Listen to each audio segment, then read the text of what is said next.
Hello મારા વહાલા વહાલા વિદ્યાર્થી મિત્રો, કેમ છો? મજામાં? મારું નામ છે ફાલ્ગુન નાદરોજા, હું રાજકોટથી છું અને તમે જોઈ રહ્યા છો ફિઝિક્સ વિથ ફાલ્ગુન સર. અને વહાલા વિદ્યાર્થી મિત્રો, અત્યારે આપણે જોઈ રહ્યા છીએ ધોરણ 11 ફિઝિક્સ ચેપ્ટર નંબર 6 કાર્ય ઉર્જા અને પાવર, કે જેમાં છેલ્લા લેક્ચરની અંદર આપણે કાર્ય અને ગતિ ઉર્જા આધારિત ઘણા બધા દાખલાઓ ગણેલા હતા. ગતિ ઉર્જા વિશે માહિતી મેળવી હતી અને એના ઉપર આધારિત દાખલાઓ પણ આપણે જોયેલા છે. અને આજે આપણે શરૂ કરવા જઈ રહ્યા છીએ એના પછીનો topic as per the textbook topic number 6.5 ચલ બળ વડે થતું કાર્ય. તો અત્યાર સુધી જે કાર્ય આપણે મેળવેલું હતું એમાં બળને આપણે અચળ ગણેલું હતું.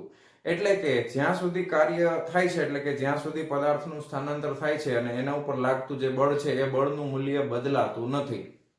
ઓકે, સ્થાનાંતર દરમિયાન બળનું મૂલ્ય બદલાતું નથી એવું આપણે ધારેલું હતું. હવે એના ખાસ ઉદાહરણોમાં આપણે એક ખાસ ઉદાહરણ જોઈ શકાય, જે તમને પહેલા જ દાખલાની અંદર આપેલું છે. કાર્યના પહેલા જ દાખલામાં કે વરસાદનું ટીપું છે એ વાતાવરણમાં નીચે પડતું હોય તો કોઈ પણ પદાર્થ જ્યારે મુક્ત પતન પામતો હોય ત્યારે એના ઉપર પૃથ્વીનું ગુરુત્વાકર્ષણ બળ લાગે છે. અને પૃથ્વીનું ગુરુત્વાકર્ષણ બળ છે એ અચળ બળ ગણી શકાય, કારણ કે બળની વ્યાખ્યા પ્રમાણે બળ બરાબર દળ ગુણ્યા પ્રવેગ છે.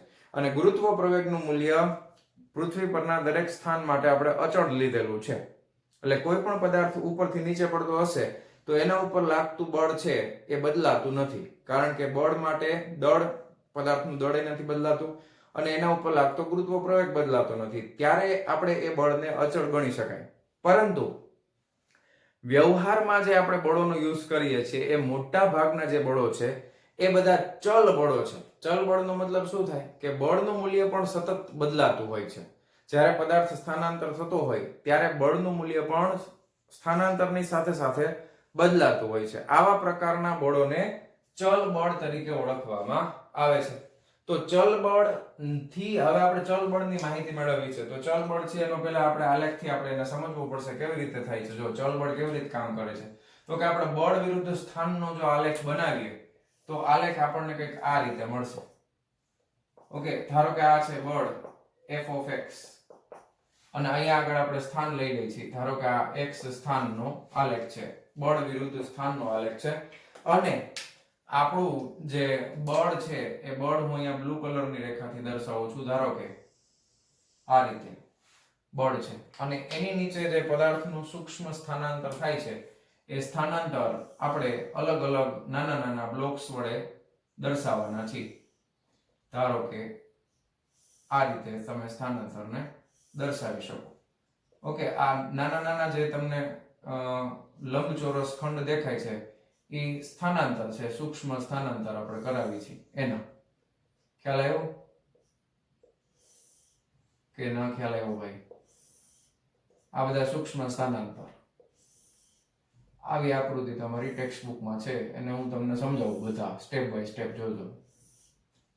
તમારે સીધી જ છે રેખા એવું સમજવાનું. હા, તો આ જે નાના નાના લંબચોરસ દેખાય છે ને એ બધા સૂક્ષ્મ સ્થાનાંતર છે. હવે અહીંયા આગળ પદાર્થનું સ્થાન છે, ધારો કે પ્રારંભિક સ્થાન છે એટલે અહીંયા આપણે xi લખી નાખીએ, i ફોર ઇનિશિયલ. આ પદાર્થનું અંતિમ સ્થાન છે એટલે આ f ફોર ફાઇનલ, આ અંતિમ સ્થાન દર્શાવે છે. અને અહીંયા નાના એવા સૂક્ષ્મ એવા અહીંયા તમને લંબચોરસ ખંડ જોવા મળે છે. હવે એક ખંડ છે એ નાનું એવું સ્થાનાંતર દર્શાવે છે. ધારો કે અહીંયા સમજવા માટે આપણે કોઈ એક ખંડને આપણે પસંદ કરી લઈએ.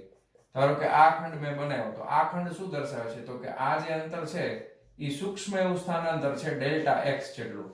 સ્થાનાંતર કેટલું છે આ ખંડમાં? સૂક્ષ્મ એવું સ્થાનાંતર છે ડેલ્ટા x જેટલું.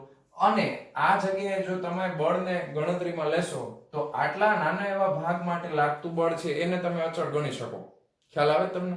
કારણ કે એકદમ સૂક્ષ્મ એવો ભાગ છે, નાનો એવો ભાગ છે. તો અહીંયા આગળ લાગતું જે બળ હશે એ અહીંયા આપણે આને ધારો કે સીધી રેખા આપણે બનાવી, બરાબર, અહીંથી આપણે આને જોડી દઈએ આ રીતે.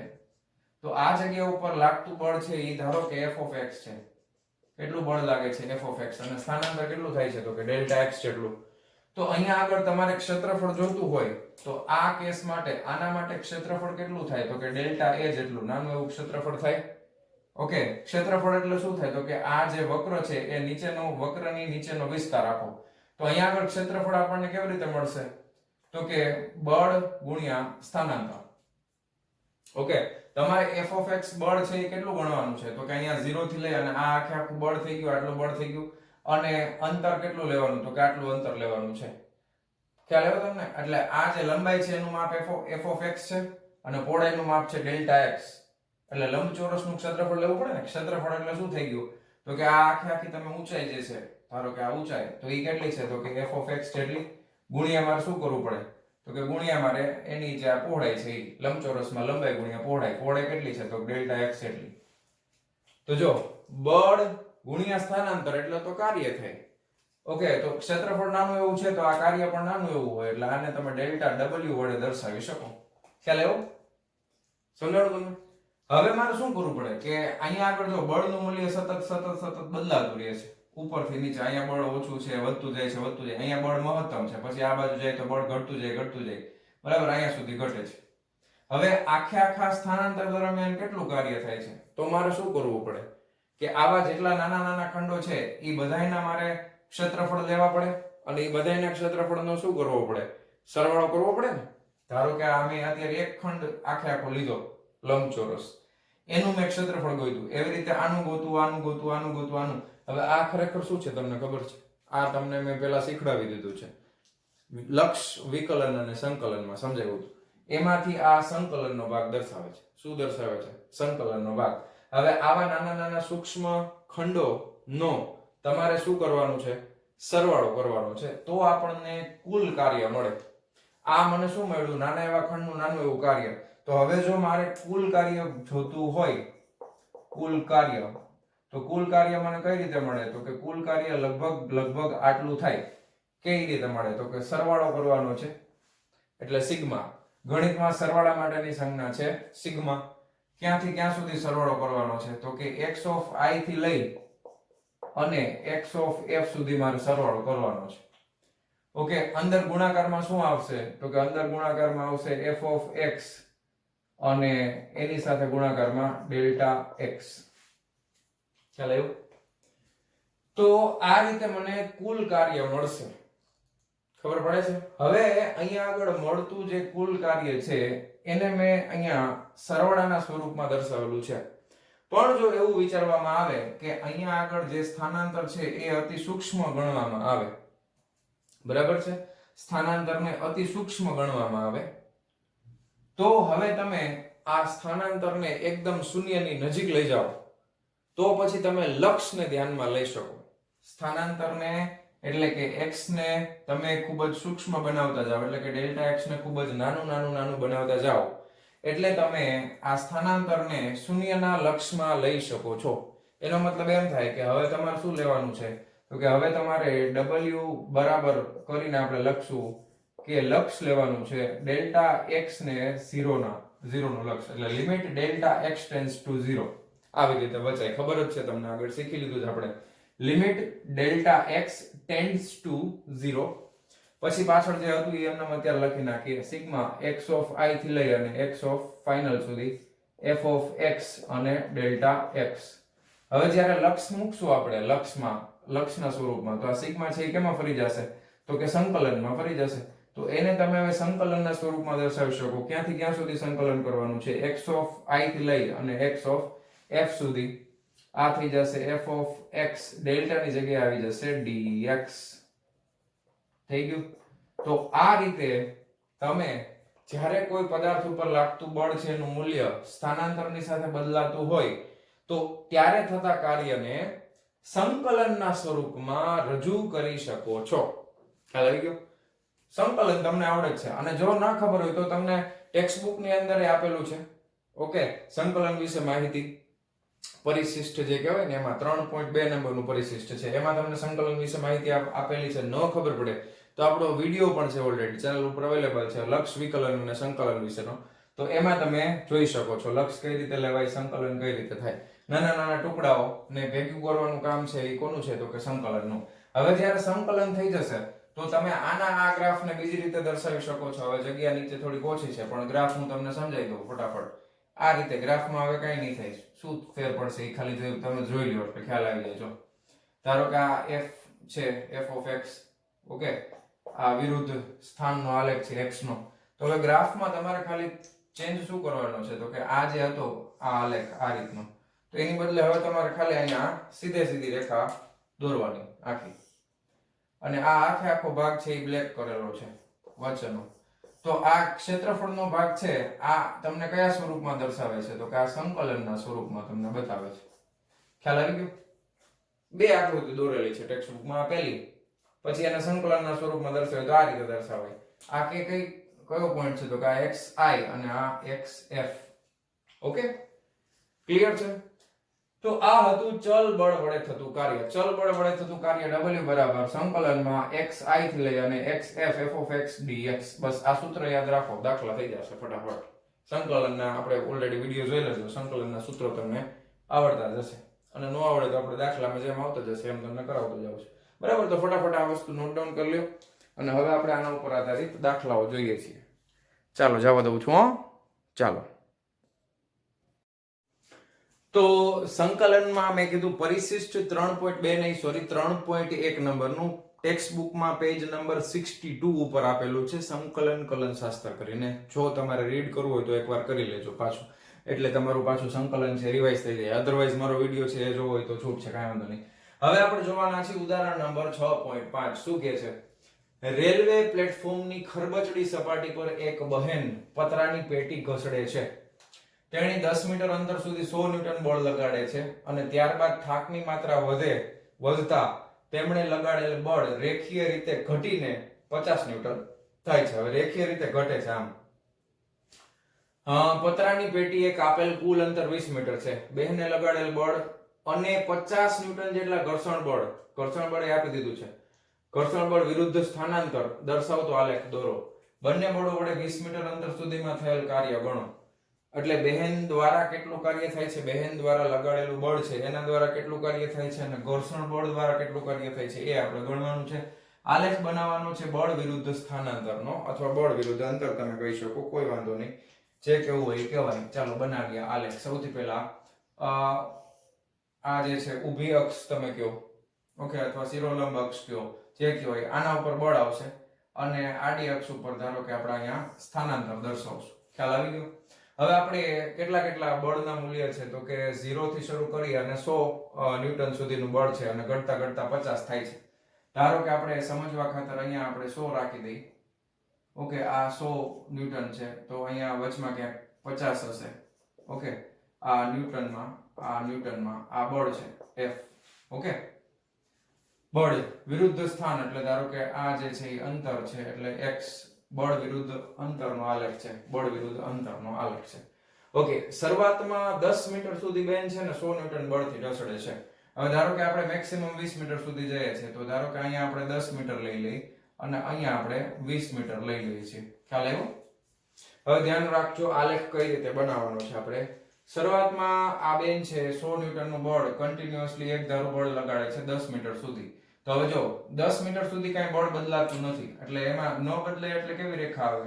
આડી રેખા આવે ને. જો આડી રેખામાં, સમક્ષિતિજ રેખામાં કોઈ દિવસ બળનું મૂલ્ય બદલાય નહીં. ક્યાં સુધી અચળ રહે છે તો કે આ 10 મીટર સુધી રહે છે. એટલે પેલો કઈક ગ્રાફ આ રીતે બનશે. ખ્યાલ આવ્યો? ત્યારબાદ થાકની માત્રા વધતા તેમણે લગાડેલ બળ છે એ રેખીય રીતે ઘટીને 50 ન્યૂટન થાય છે. હવે એના માટે શું કરવું પડે? તમે એના માટે છે ને આ રીતે તમારી પાસે ફૂટપટ્ટી હોય એટલે અહીંયાથી એક ડોટેડ લાઈન બનાવવાની, એક અહીંયાથી બનાવવાની. Okay, 10 metre. હવે રેખીય રીતે ઘટે છે નો મતલબ શું? ઈ શું સમજવું? તો કે અહીંયા 100 ન્યૂટન છે, સીધે સીધું ધાર દઈને 50 નથી થઈ જતું. ઘટતા 50 અહીંયા આવે ને ત્યાં સુધી 50 ન્યૂટન થાય છે. તમે આ વાક્યનો મતલબ સમજજો ખાસ તો. ઓકે, કે થાકની માત્રા વધતા તેમણે લગાડેલ બળ રેખીય રીતે ઘટીને, એટલે આ ઘટતા 50 ન્યૂટન થાય છે. એટલે અહીંયાથી આલેખ જે છે એ આવી રીતે આવશે, આડી લાઈન. ઓકે, ખ્યાલ આવ્યો? 50 ન્યૂટન થાય છે. પતરાની પેટીએ કાપેલ કુલ અંતર 20 મીટર છે, એટલે આ 20 મીટર જેટલું અંતર કપાઈ ગયું. બહેને લગાડેલ બળ અને 50 ન્યૂટન જેટલા ઘર્ષણ બળનો સ્થાનાંતર દર્શાવતો આલેખ દોરો. હવે 50 ન્યૂટન જેટલું ઘર્ષણ બળ આ ઉપરના છે ને બહેન દ્વારા લાગતા બળો છે. ઘર્ષણ બળ છે એ ગતિની કઈ દિશામાં લાગે? વિરુદ્ધ દિશામાં.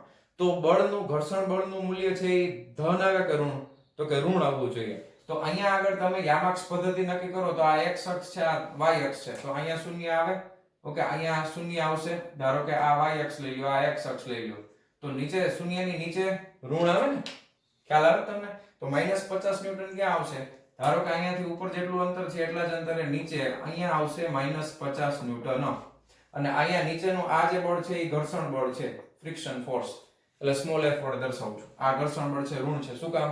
કારણ કે માઇનસ જોઈએ ને, ઋણ જ આવે ઘર્ષણ બળ, ગતિની વિરુદ્ધ દિશામાં લાગે. પછી આને ડોટેટ કરીને આને આ રીતે આપણે લંબાવી દઈએ. ખ્યાલ આવ્યો? હવે આપણે સરળતા ખાતર છે ને ABCD નામ આપતા જઈએ. ધારો કે આ બિંદુ છે એને આપણે નામ આપી દઈએ છીએ A, પછી આને આપણે નામ આપી B, પછી આ C, પછી આ D, ઓકે, પછી આ E, પછી આ E, ABCD E F, પછી આ G, પછી આ H. હાલો, ખ્યાલ આવી ગયો? આલેખ બની ગયો સરસ મજાનો, રૂડો રૂપાળો.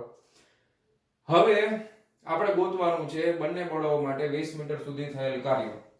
તો બહેન દ્વારા થયેલું કાર્ય આપણે પહેલા ગણીએ કે બહેન દ્વારા થયેલ કાર્ય માટે, ઓકે, આલેખમાં તમારે ક્ષેત્રફળ ગોતવું પડશે. થયેલ કાર્ય માટે તમે લખો વર્ક ડન બાય બહેન, એટલે ફિમેલ કહેવાય, એટલે આ ફિમેલ માટે કેપિટલ F, કારણ કે ઓલામાં ઘર્ષણ બળ છે એમાં સ્મોલ f વાપરશું ફ્રિક્શન માટે. એટલે વર્ક ડન બાય ફિમેલ એટલે બહેન દ્વારા થયેલું કાર્ય બરાબર શું આવશે? તો કે આ જે આલેખ છે એની નીચેનો ક્ષેત્રફળનો વિસ્તાર આવે ને, બળ ગુણ્યા સ્થાનાંતર એટલે કાર્ય. તો સૌથી પહેલા આવશે લંબચોરસ ABCD, ઓકે, લંબચોરસ ABCD નું ક્ષેત્રફળ બરાબર વત્તા હજી આ શું છે? હવે આને કેવો આકાર કહેવાય? DCEF, એને કહેવાય સમલંબ. શું કહેવાય? સમલંબ. સમલંબ DCEF નું ક્ષેત્રફળ. હાલો, લંબચોરસ નું ક્ષેત્રફળ ગોતતા આવડે ને, લંબાઈ ગુણ્યા પહોળાઈ, લંબાઈ ગુણ્યા પહોળાઈ. તો અહીંયા છે 100 ગુણ્યા પહોળાઈમાં અહીંયા છે 10, આ પહેલું, વત્તા સમલંબ નું ક્ષેત્રફળ આવડે? સમલંબ કોને કહેવાય? તો કે જેની બે બાજુઓ એકબીજાને સમાંતર હોય. જો DC અને EF બે એકબીજાને સમાંતર છે અને બે વચ્ચેનું કંઈક લંબ અંતર હોય. તો સમલંબ નું ક્ષેત્રફળ કેવી રીતે મળશે? તો કે સમાંતર બાજુઓનો સરવાળો, સમાંતર બાજુઓ બેનો એનો સરવાળો. તો પહેલી બાજુની તમે લંબાઈ ઊંચાઈ તમે લેશો તો પહેલી બાજુ છે 100 વત્તા બીજી બાજુની તમે લેશો તો એ છે 50, બે બાજુનો સરવાળો ભાગ્યા 2, ઓકે, અને એના ગુણાકારમાં બંને બાજુઓ વચ્ચેનું લંબ અંતર એટલે DF જે છે એ લંબ અંતર થાય 20 - 10 એટલે કેટલું થાય? તો કે 10. આ ગણિત છે પ્યોર. તો આ થઈ જશે 1000 વત્તા 100 વત્તા 50 એટલે 150 ભાગ્યા 2 એટલે 75 ગુણ્યા 10 એટલે 750 થઈ ગયું. ખ્યાલ આવ્યો ને? 100 વત્તા 50 એટલે 150 ભાગ્યા 2 એટલે 75 થાય ને, ગુણ્યા 10 એટલે 750 એટલે 1750 ન્યૂટન. આ જે છે એટલું કાર્ય થાય છે બહેન દ્વારા. બહેન દ્વારા આટલું કાર્ય થાય છે. હાલો, પહેલા પ્રશ્નનો જવાબ મળી ગયો. હવે બીજામાં ઘર્ષણ બળ દ્વારા થતું કાર્ય. બીજું ઘર્ષણ બળ દ્વારા થતું કાર્ય. હવે ઘર્ષણ બળ દ્વારા કાર્ય થાય છે એ ક્યાં છે? તો કે આકૃતિમાં AFGH નું ક્ષેત્રફળ બરાબર ઘર્ષણ બળનું કાર્ય છે એટલે W small f friction force. Okay, તો તમે લખી નાખો કે લંબચોરસો AFGH નું ક્ષેત્રફળ બરાબર લંબચોરસમાં લંબાઈ કેટલી છે? તો કે 20 ગુણ્યા પહોળાઈ કેટલી તમે લેશો? તો કે જો સોરી લંબાઈ એટલે પહોળાઈમાં તમે આ ઊંચાઈ લેવાની છે, ઊંચાઈ -50 લેવી પડે. કેટલી? -50, કારણ કે ઋણ છે ને. તો 5 દુ 10 અને 2 મીંડા એક્સ્ટ્રા એટલે -1000 એકમ હશે. અચ્છા, કાર્યનો એકમ જૂલ આવે ભાઈ, ન્યૂટન થોડો આવે. ઓકે, ખાસ ધ્યાન રાખો, કાર્યનો એકમ થશે જૂલ, બળનો ન્યૂટન થાય. તો અહીંયા આગળ ઘર્ષણ બળ દ્વારા થયેલું કાર્ય કેટલું છે? -1000 જૂલ. અને બહેન દ્વારા થયેલું કાર્ય કેટલું છે? તો કે 1750 જૂલ. તો તમને પૂછે ચોખ્ખું કાર્ય કેટલું થાય? તો કે 1750 - 1000 એટલે 750 જૂલ જેટલું ચોખ્ખું કાર્ય થાય છે. ઓકે, થયેલ કાર્ય ગણો. તો બંને બળો વડે 20 મીટર અંતર સુધીમાં થયેલ કાર્ય બે બળો વડે થઈ ગયા. ઓકે, લખી નાખો ફટાફટ વિડિયો પોઝ કરીને. ચાલો જવા દઉં છું, લખી નાખજો. ચાલો ચાલો વિદ્યાર્થી મિત્રો, પ્રેક્ટિસ થઈ જાય એક દાખલાની, કરી નાખીએ ને મજા આવશે. જો શું છે, f of x બરાબર 3x² - 2x + 7 i કેપ એટલે કે x અક્ષની દિશામાં છે અને ન્યૂટન એટલે કે બળ નો એકમ ની અસર હેઠળ એક કણનું સ્થાનાંતર x અક્ષ ઉપર x બરાબર 0 થી x બરાબર 10 મીટર થાય છે.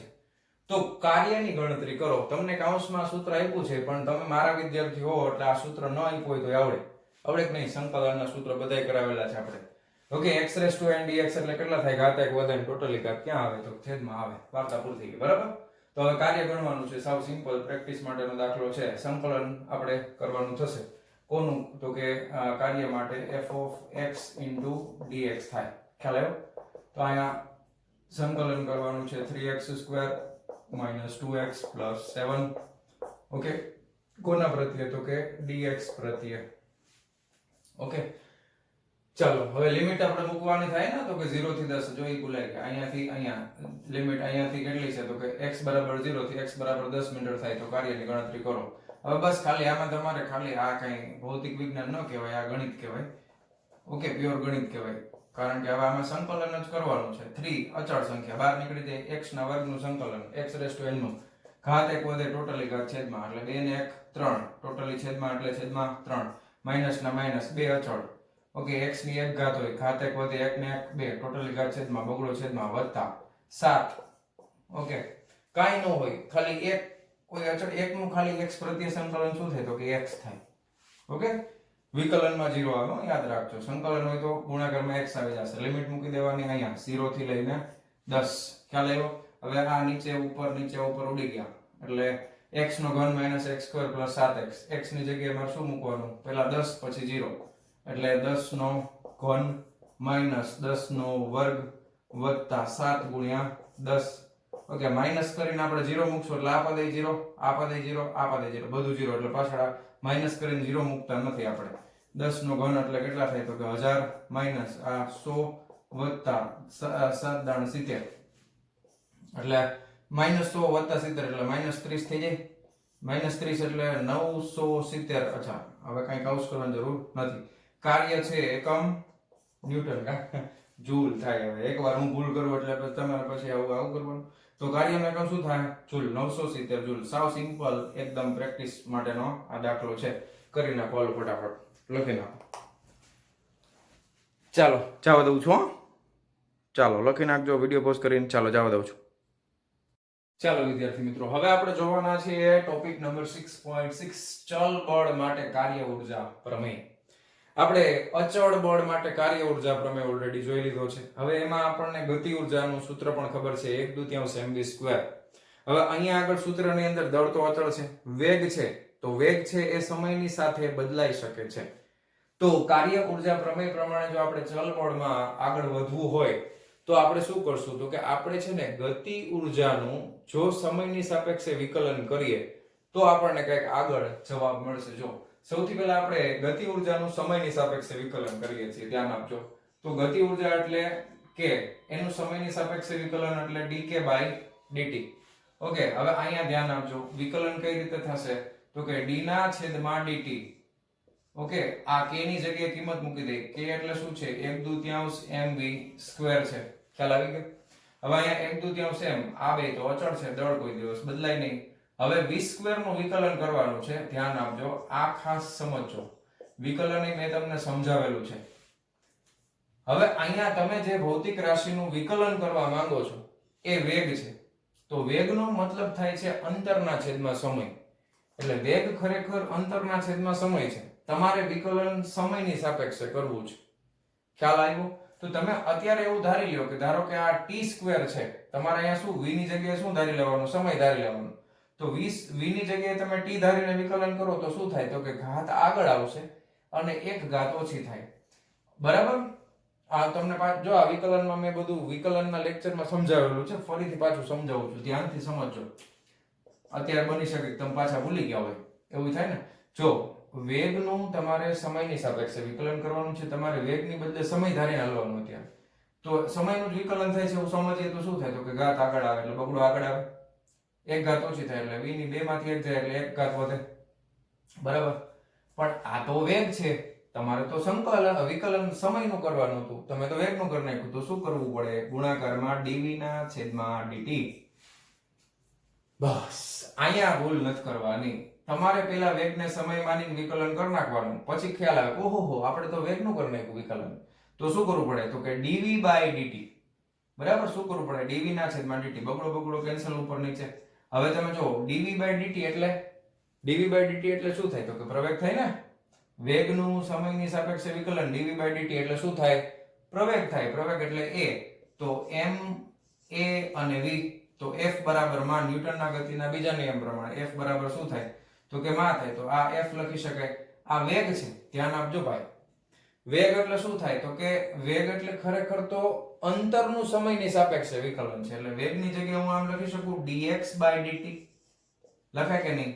વેગની જગ્યાએ શું લખી શકાય? dx by dt. f બરાબર માં v બરાબર dx by dt. ખ્યાલ આવ્યો?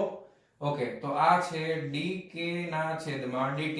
તો સામ સામે જો dt છેદમાં ઉડી ગયા.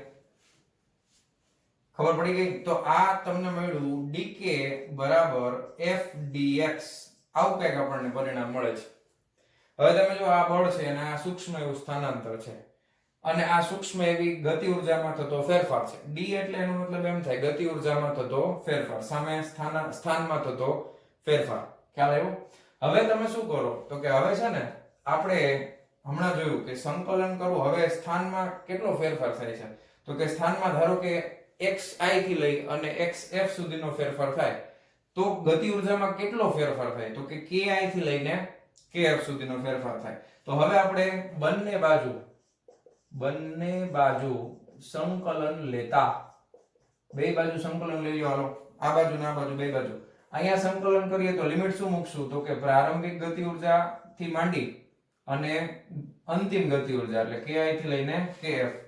ઓકે, આ dk ઇઝ ઇક્વલ ટુ આ બાજુ તમે x લ્યો છો ને સ્થાન q, તો કે પ્રારંભિક સ્થાન xi થી માંડી અને અંતિમ સ્થાન xf સુધીનું f dx. ખ્યાલ આવી ગયો તમને? ઓકે, તો અહીંયા કાઈ નથી, તો એનું સંકલન એટલે ખાલી k આવે. ખાલી k એટલે તમારે પછી આ k બરાબર, પછી તમારે લિમિટ મૂકવાની ક્યાંથી ક્યાં સુધી? ki થી લઈને kf સુધી. બરાબર. હવે અહીંયા આગળ f of dx, આ સૂત્ર તો આપણે આગળ હમણાં જો આની આગળની થિયરીમાં જોયું. આ સૂત્ર શું દર્શાવે છે? તો કે આ સૂત્ર ચલ બળ દ્વારા થતું કાર્ય દર્શાવે છે. શું દર્શાવે છે? ચલ બળ દ્વારા થતું કાર્ય. એટલે અહીંયા તમે સીધું w લખી નાખો. ઓકે, હમણાં જોયું ને આપણે ચલ બળ દ્વારા થતું કાર્ય. આ જ સૂત્ર હતું, જોઈ લેજો પાછું, નો ખબર ભૂલી ગયા હોય તો. અને આ શું છે? તો કે ગતિ ઉર્જામાં થતો ફેરફાર એટલે k final minus k initial બરાબર w. તો જો આવી ગયું કાર્ય ઉર્જા પ્રમેય. ચલ બળ માટે કાર્ય ઉર્જા પ્રમેય થઈ ગયો સાબિત. અચલ બળ માટે પણ આ જ હતો. બળ બદલાતું ન હોય, અચળ બળ, એના માટે કાર્ય ઉર્જા પ્રમેય આવી રીતે જ હતો, ગતિ ઉર્જામાં થતો ફેરફાર બરાબર કાર્ય. તો એ જ રીતે આપણને આમાં પણ સેમ પરિણામ મળે છે. ખ્યાલ આવી ગયો?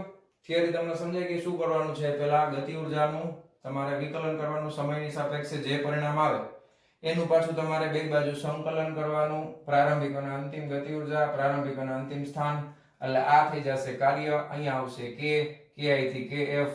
ઓકે, લિમિટ મૂકી દો kf ki બરાબર w કાર્ય. ઓકે, હવે અમુક કન્સેપ્ટ ધ્યાનમાં રાખવાના છે કે આ જે ચલ બળ માટે ગતિ ઉર્જા કાર્ય ઉર્જાનો પ્રમેય જે છે, આ કાર્ય ઉર્જાનો પ્રમેય છે એ ન્યૂટનના ગતિના બીજા નિયમનું સંકલનનું સ્વરૂપ છે. કયું સ્વરૂપ છે? ન્યૂટનના ગતિના બીજા નિયમનું સંકલનનું સ્વરૂપ છે. તો જેટલી ગત્યાત્મક માહિતી છે, ગતિને લગતી જેટલી પણ માહિતી છે, એ બધી માહિતી આપણને કાર્ય ઉર્જા પ્રમેય પરથી મળી શકતી નથી. સંકલનના સ્વરૂપમાં કાર્ય ઉર્જા પ્રમેય ઉપરથી ગતિને લગતી બધી જ માહિતી મળી શકતી નથી. અમુક લિમિટેશન પણ છે. કેમ?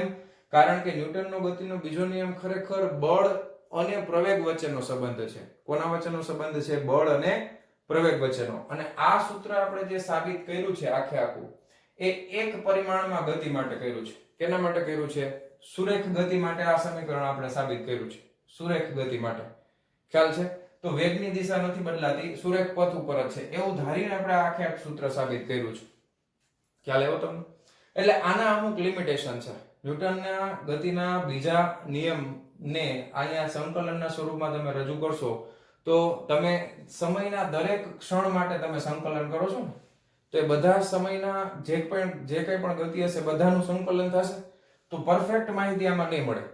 બીજી વસ્તુ કે આ જે સ્વરૂપ છે ને કાર્ય ઊર્જા પ્રમેયનું, આ અદિશ સ્વરૂપ છે. કેવું સ્વરૂપ છે? અદિશ. પણ દ્વિપરિમાણ અને ત્રિપરિમાણિક ગતિ હોય, દ્વિપરિમાણિક અને ત્રિપારિમાણિક આ બેમાં જ્યારે ગતિ થતી હોય ત્યારે ન્યૂટનનો ગતિનો બીજો નિયમ છે એ સદિશના સ્વરૂપમાં હોય. કયા સ્વરૂપમાં હોય? સદિશના સ્વરૂપમાં. પણ કાર્ય ઊર્જા પ્રમેય છે એ કયા સ્વરૂપમાં છે? તો કે અદિશના સ્વરૂપમાં છે. ખ્યાલ આવ્યો? તો એના લીધે આપણને સંપૂર્ણપણે બધી જ માહિતીઓ મળી શકે નહીં. અમુક લેવલ સુધી તમે આ સૂત્ર એપ્લાય કરી શકો, બધાયમાં એપ્લાય થશે નહીં. ઓકે, થિયોરેટિકલ કન્સેપ્ટ છે ચલ બળ માટે કાર્ય ઊર્જા પ્રમેય આપણે સાબિત કરી દીધો. હવે આપણે એક દાખલો જોશું ઉદાહરણનો. ઓકે, ચાલો લખી નાખો, વિડીયો પોઝ કરીને. ચાલો જવા દઉં છું. ચાલો વિદ્યાર્થી મિત્રો, હવે આપણે જોવાના છીએ ઉદાહરણ નંબર 6.6. શું કહે છે? સમતલ સપાટી પર vi બરાબર 2 મીટર પ્રતિ સેકન્ડની ઝડપથી ગતિ કરતો m બરાબર 1 કિલોગ્રામ દળનો એક બ્લોક ખરબચડા પટ્ટામાં પ્રવેશે છે કે જે x બરાબર 0.1 મીટર થી x બરાબર 2.1 મીટર સુધીનો છે. આ પટ્ટાની મર્યાદામાં બ્લોક પર લાગતું અવરોધક બળ Fr એ x ના વ્યસ્ત પ્રમાણમાં છે, એટલે કે Fr બરાબર -k/x, કે જ્યાં x ની કિંમત છે એ 0.1 અને 2.01 ની વચ્ચે છે, અને આ બળ 0 છે કે જ્યાં x છે એ આના કરતા 0.1 કરતા ઓછું અથવા તો 2.01 કરતા વધારે હોય. અહીંયા k ની કિંમત આપી દીધી છે 0.5 જૂલ. આ પટ્ટાને પસાર કર્યા પછી બ્લોકની અંતિમ ગતિ ઊર્જાની ઝડપ vf કેટલી હશે? પ્રશ્ન શું કહેવા માંગે છે તમે સમજો કે તમે એક બ્લોકને જોવો છો, આ બ્લોક છે એ આ તરફ સરકે છે. ઓકે, હવે આ સરકતા આ તમે ઉપરથી જોવો છો, ધ્યાન આપજો. ઈ એક એવી જગ્યાએ આવીને ઉભો રહે છે કે અહીંયા આગળ એક રસ્તો આ છે ને એ બહુ ખરબચડો છે. ઓકે, અને એ ખરબચડો રસ્તો આટલા ભાગ સુધી છે. ઓકે, હવે અહીંયા જ્યારે બ્લોક પહોંચે છે ને ત્યારે એની પાસે જે ગતિ, એનો વેગ જે છે ને અથવા એની ઝડપ તમે કહો, તો એનો પ્રારંભિક વેગ અહીંયા આગળ vi જે છે એ કેટલો છે? તો કે ઈ છે આપણા માટે 2 મીટર પ્રતિ સેકન્ડ. હવે આ બ્લોક આ ભાગમાં પ્રવેશે છે, તો આમાં બ્લોક ઉપર ઘર્ષણ અથવા અવરોધક બળ લાગે છે એ Fr જેટલું લાગે છે. કારણ કે આ ભાગ શરૂ થાય છે એ ક્યાંથી શરૂ થાય છે? તો કે 0.1 મીટર આ રસ્તો છે એ 0.1 મીટર થી લઈ અને 2.01 મીટર સુધીનો આ રસ્તો છે. આટલામાં આટલું અવરોધક બળ લાગે છે. હવે ત્યાંથી બ્લોક અહીંયા બહાર નીકળી ગયો, તો બહાર નીકળી ગયો તો એની પાસે અહીંયા પ્રારંભમાં તો પ્રારંભિક ગતિ ઊર્જા હશે કે અહીંયા બહાર નીકળે છે એટલે અંતિમ ગતિ ઊર્જા હોય, તો એનો અંતિમ વેગ તમને મળી જશે અથવા અંતિમ ઝડપ મળી જશે. ઓકે, એના માટે તમને અવરોધક બળનું સૂત્ર આપ્યું છે અને આપણે ગોતવાનું છે આટલું. લ્યો, પ્રશ્ન સમજાઈ ગયો તમને? આ બ્લોક, ઓકે, આ બ્લોક ગતિ કરતા કરતા અહીંયા પહોંચે છે, અહીંયા પહોંચીને અહીંયાથી બહાર નીકળે છે. ચાલો આ રીતે. તો હવે આપણે અહીંયા કાર્ય ઊર્જા પ્રમેયનો ઉપયોગ કરશું. ખ્યાલ આવી ગયો? કાર્ય ઊર્જા પ્રમેયનો ઉપયોગ કરશું અને ફટાફટ આપણને મળી જશે. જો, કાર્ય ઊર્જા પ્રમેયનો ઉપયોગ કોના માટે આપણે કરવાના છીએ? ચલ બળ માટે. કેવા બળ માટે? ચલ બળ માટે. તો કાર્ય ઊર્જા પ્રમેયમાં પ્રમેય એકનો એક જ છે કે અંતિમ ગતિ ઊર્જા માઈનસ પ્રારંભિક ગતિ ઊર્જા બરાબર કાર્ય W. પણ ચલ બળ માટે કાર્ય છે એને તમે કેવી રીતે લખો છો? સંકલનના સ્વરૂપમાં લખો છો. xi થી લઈ અને xf અંતિમ સ્થાનાંતર સુધી f of x into dx આ સૂત્ર છે. બસ હવે આમાં આપણે કિંમત મૂકવાની છે. જો અંતિમ ગતિ ઊર્જા જોઈએ છે તો kf ને કરતા બનાવો, ki છે એ સામે આવી જશે, તો ki વત્તા ઇન્ટિગ્રેશન પ્રારંભિક સ્થાન કેટલું છે? તો કે 0.1 મીટર, એટલે આ નીચેની લિમિટ ત્યાંથી ક્યાં સુધી? તો કે 2.01 સુધી, એટલે ઉપર 2.01 મૂકી દેવાનું.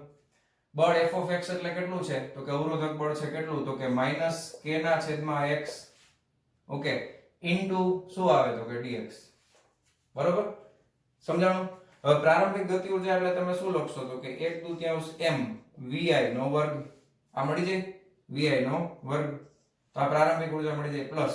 હવે ધ્યાન આપો, અહીંયા k અચળ છે એની કિંમત આપી છે જો 0.5 જૂલ અને માઈનસ છે, તો માઈનસ k આખે આખું અચળ કહેવાય. ખ્યાલ આવે તમને? તો માઈનસ k છે એ સંકલનમાંથી બહાર નીકળી જશે, એટલે આ માઈનસ k બહાર નીકળી ગયું. સંકલન કરવાનું થાય, લિમિટ એમને ભેગી ને ભેગી રાખવાની છેલ્લા સુધી. કોનું સંકલન કરવાનું થાય? 1/x નું dx પ્રત્યય. હવે પેલા આ છે લંબાચો, આને આપણે સાદુરૂપ આપવું હોય તો આપી દઈએ. આ 1/2 દળ m કેટલું છે બોલો? દળ m ક્યાં ગયું 1 કિલોગ્રામ. તો આ 1 કિલોગ્રામ નું દળ. પ્રારંભિક વેગ કેટલો છે? તો કે 2.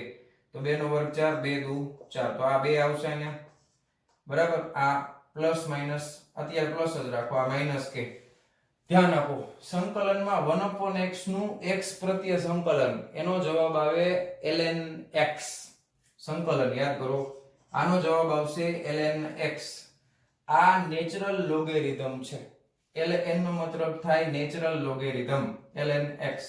પછી અહીંયા આવશે લિમિટ 0.1 અને 2.01. હવે આગળનું સ્ટેપ લખીએ તો અહીંયા આનો જવાબ 2. આ પ્લસ માઇનસ અત્યારે પ્લસ જ રાખો, આ minus k. Okay, ln x limit મૂકી દેશો એટલે પહેલા x ની જગ્યાએ 2.01, પછી માઇનસ, પછી આ. તો આ આવશે ln 2.01 માઇનસ ln 0.1. હવે લોગમાં બીજો નિયમ યાદ રાખો. લોગનો બીજો નિયમ છે લોગની બાદબાકી એટલે લોગનો ભાગાકાર. લોગની બાદબાકી એટલે એની અંદર રહેલી જે કંઈ પણ સંખ્યા હોય એનો ભાગાકાર. કેવી રીતે યાદ રાખજો? સ્ટેપ = 2 પ્લસ આ માઇનસ k એમ નામ, આ ln બાદબાકીમાં શું છે 2.01.1 એટલે આ ભાગાકારમાં 2.01 ભાગ્યા 0.1 થઈ ગયું. લ્યો, મજા આવી?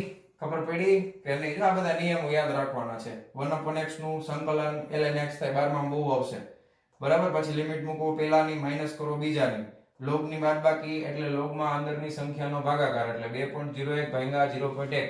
હવે આ 0.1 એટલે 1/10 જાય એટલે 2.01 ની બદલે થઈ જાય 20.1 એટલે 2 વત્તા માઇનસ k આ ln કેટલા થઈ ગયા 20.1.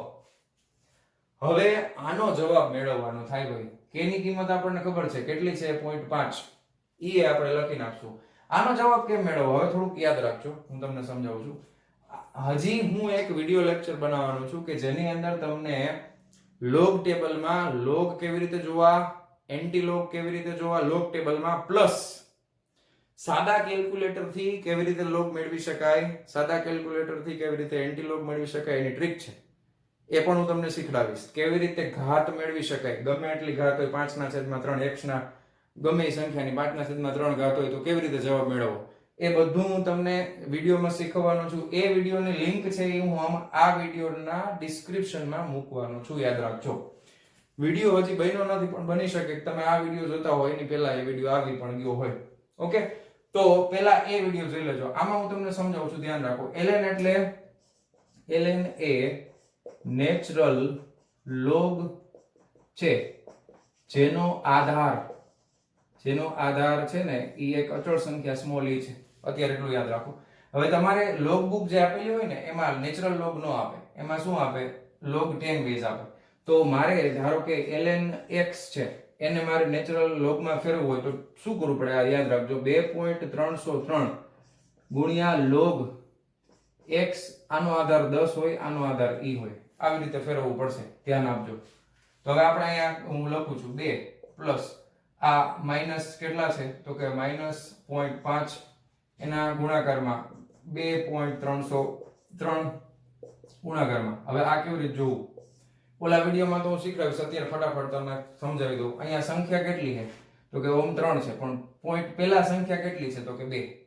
જેટલી સંખ્યા હોય એમાંથી એક બાદ કરો. પહેલી વસ્તુ, જેટલી સંખ્યા હોય એમાંથી એક બાદ કરો એટલે 2 સંખ્યા છે એમાંથી એક બાદ કરો એટલે આને લોગ ટેબલમાં જોવા માટે જવાબ છે એ તમારો 1 પોઈન્ટ કરીને આવશે. પછી જેટલા આંકડા હોય એમાંથી પહેલા 2 આંકડાની પેર બનાવવાની એટલે મેઇન કોલમમાં 20 જોવાનું, એના પછીના કોલમમાં 1 જોવાનું, પછી મીન ડિફરન્સમાં કાંઈ નહીં આવે. એ શું છે બધું તો કે જો આ રીતનું લોગ ટેબલ હું ભણતો ત્યારનું મારી પાસે છે. બરાબર. જો હવે હું તમને થોડુંક બતાવું છું. આમાં વિડીયોમાં તો સમજાવીશ, વિડીયોમાં તો તમને સમજાવીશ, આમાં પણ સમજાવું છું, ધ્યાન આપજો. હા, હવે આ રીતે દેખાય છે આ લોગ ટેબલ. આ લોગ ટેબલમાં ડાબી બાજુ જે તમને દેખાય છે, બરાબર, આ જે છે આ સૌથી પહેલા આ મેઇન કોલમ છે 2 આંકડાવાળી. એના પછી આ જે છે એ મીન કોલમ છે. ત્રીજો આંકડો આમાંથી જોવાનો અને છેલ્લો આંકડો છે એ આમાંથી મીન ડિફરન્સમાંથી જોવાનો. બરાબર, ખ્યાલ આવ્યું? હવે તમારે શું જોવાનું છે? 20.01.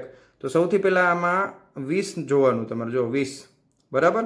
એના પછી આંકડો ત્રીજો કયો છે? 20 પછી એકડો છે ને, એટલે 20 પછી એકડો એટલે આ કેટલા છે? 30 32 છે.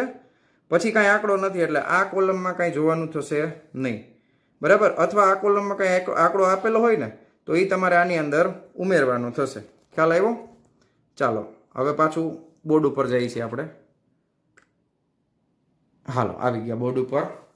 હવે હું અહીં કિંમત લખી નાખું છું, બરાબર. કેટલા છે? તો કે પાછા જો મેં તમને બતાવ્યા હતા 20 માં 1 નંબર એટલે 30 32 છે, એટલે આ થઈ જશે 1.3032.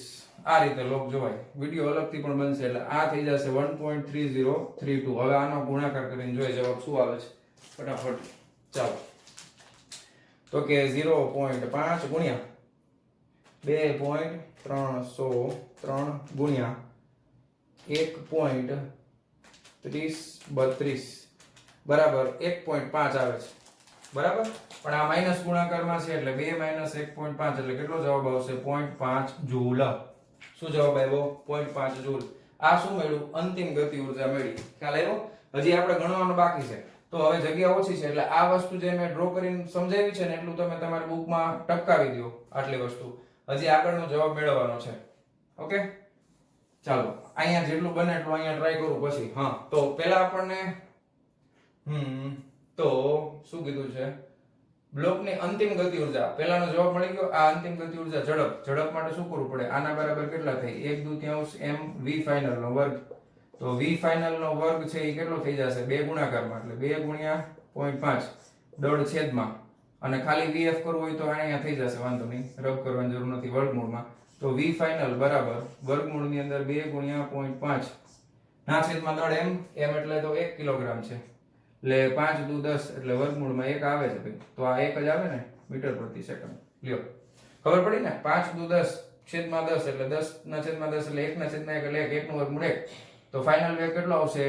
1 મીટર પ્રતિ સેકન્ડ. ખ્યાલ આવી ગયો? તો આ રીતે આપણને અંતિમ વેગ મળશે 1 મીટર પ્રતિ સેકન્ડ.